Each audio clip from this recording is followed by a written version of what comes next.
Good morning, everybody.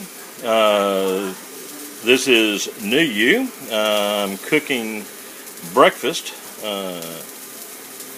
for one of our family members, and she wants what's called toad in a hole and little sizzlers, and I want to show you how I do it with the NuWave. I've got the NuWave set on medium heat. I got the timer set for 12 minutes. I just put them on. You can see that they've been on a minute.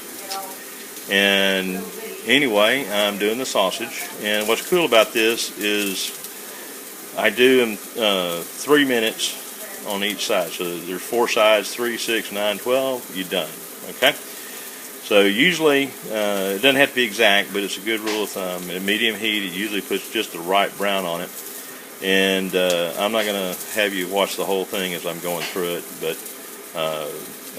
anyway, we're doing little sizzler sausages, and then we're going to do what's called toad in a hole, and I'll show you exactly how it's done. I'll catch up to you in a minute.